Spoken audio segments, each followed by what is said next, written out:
Wow. I didn't think they would win this game, but oh my god, that was an abysmal performance.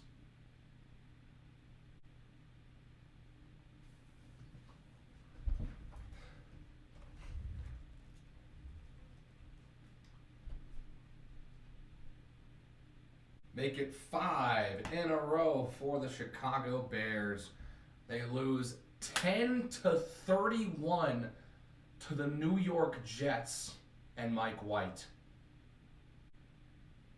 I don't even really know where to start with this, as this, I almost expected them to collapse like this, but not like this.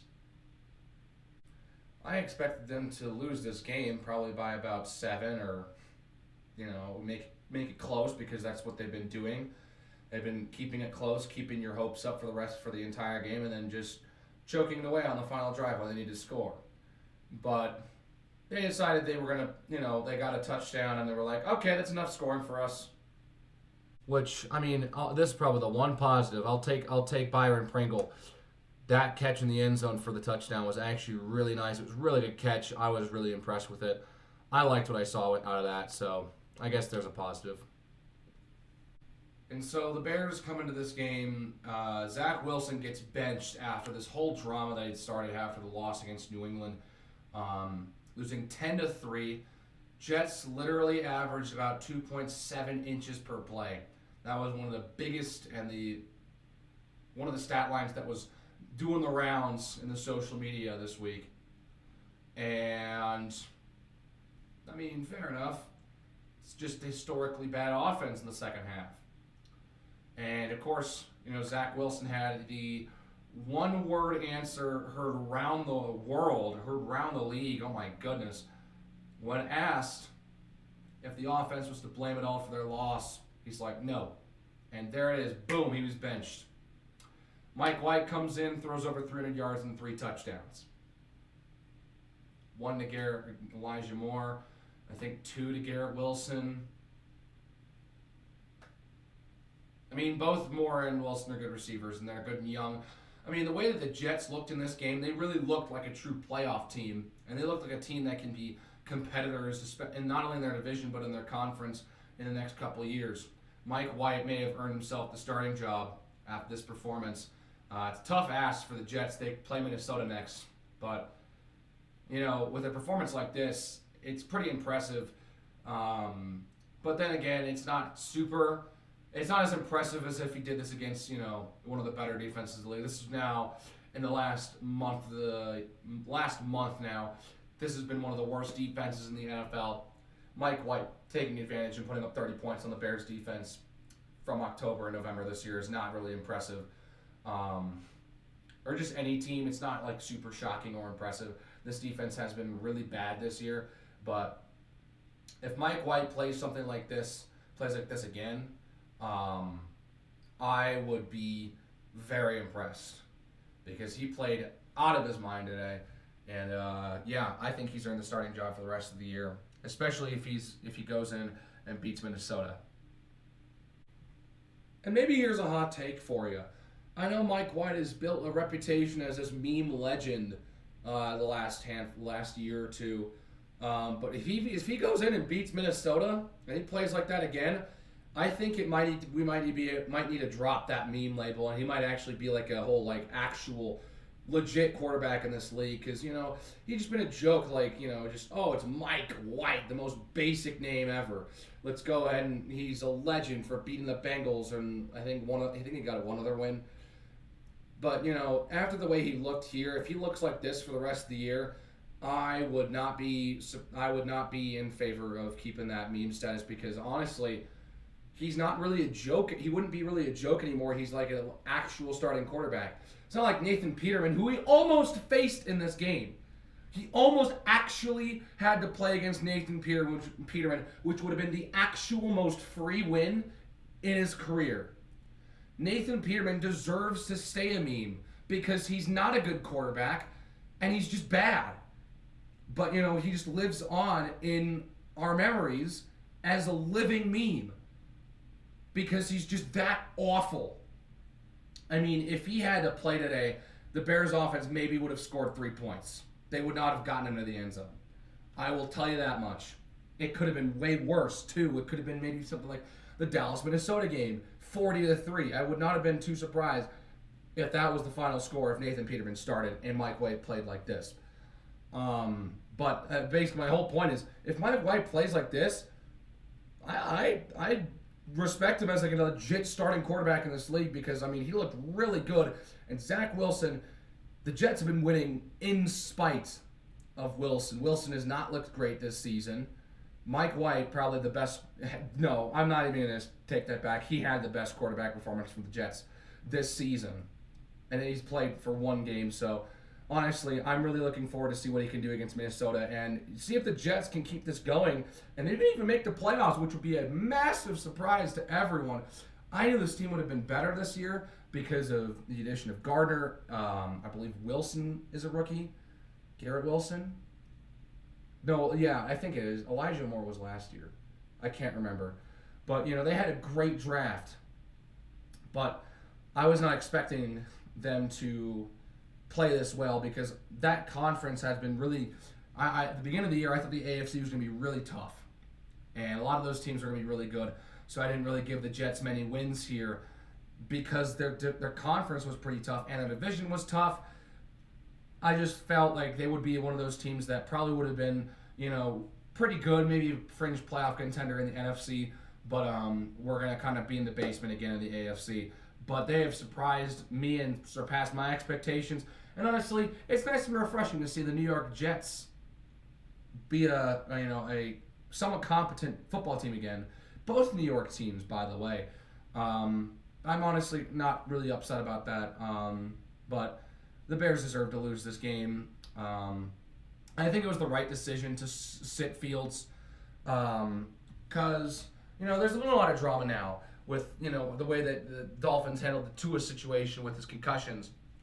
And he seems like he's back to himself.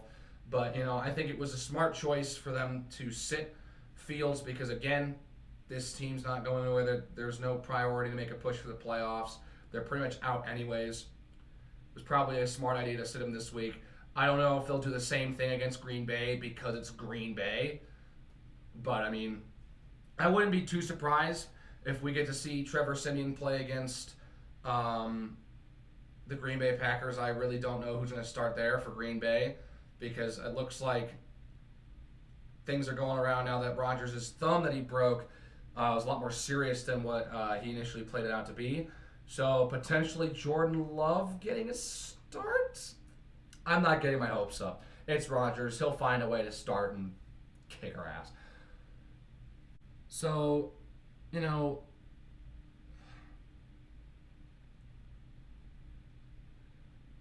I mean, you could tell that this team had kind of given up on this game because Darrington Evans ran for 34 yards on 9 attempts in this game. Who's ever heard of this guy? I mean, not to say not to discredit the effort that this guy puts in. He's definitely in the top 1%, 2%, 3% of all football players in the country because he's playing in the NFL. But, when you have Ebner, Montgomery, Herbert's on IR, so he's probably now the third string after Ebner, who did also play today. When you see him running the football 9 times, it's over. That they're not putting, forth an effort to try and make a comeback. And they almost got another touchdown at the end of the game, but Siemian threw a pick in inside the 5. Nothing. Yeah, it's whatever. It was a bad game. That's really it. Now, I would say this is a game the Bears want to forget, but that's not true. You want to make sure that you see the mistakes and see all the shortcomings in this game and see how you can fix it for the next one. But I think just overall, you want to move on from this game as fast as you can and forget that performance. But I think the defense also needs to work on how they approach the pass because you let Mike White threw for 3 touchdowns, over 300 yards. Tua did that against you. So, I mean, you need to be better at limiting who is able to have those types of performances. Because you know what? You're going to let up those types of performances every now and then. especially if it's an offensive shootout. Sometimes both teams may get those types of performances. But with the Bears, you're not going to get that because our team can't pass the ball to save their lives. And speaking of the passing offense, this is an interesting point that I've seen a lot from people. It's like, we need to pass the ball more. We're only passing 20 times a game, and if we rush the ball all the time, we're not going to win games. It's a fair criticism. But I think this game also showcased what happens when we go to pretty much a primary pass offense and we have someone like Trevor Siemian who's definitely more of a pocket passer. It doesn't work. The team just can't catch. The biggest highlight was Chase Claypool making his first really nice catch with the Bears for 31 on Sauce Gardner, who's had a fantastic season, by the way. So that was probably the biggest highlight of the day in terms of the passing offense, outside of the great catch by Pringle for the touchdown. But again, pretty balanced offense. 25 pass attempts, 29 carries. The team they were only down 7 at halftime. Only down 7. It was 17-10. And the Jets ended up scoring 2 touchdowns in the third, and that's it for the game. And that's, I don't know if I want to say that's a reason, a fault of, lack of adjustments. I think that just might be just being outplayed. And I think they were kind of going in there. I don't want to say that they were going in there expecting to get their teeth kicked in. But, I think that they were probably just sitting there at halftime like, okay, let's go ahead and go there, give it our best shot. If things kind of come off the wheels, all right. Which, take that as you will. Take that as you will. If that is what happened, take that as you will. I don't know. I'm not going to give an opinion on whether I think that was the right decision and the right way to go about it. I don't know. You have your own opinion. I can have my own.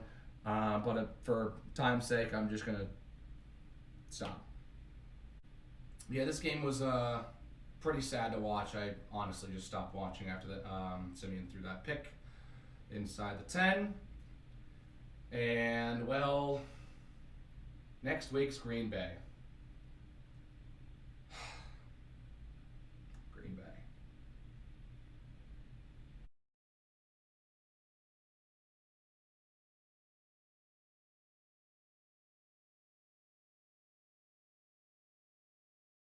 So anyways, I think I've said my piece.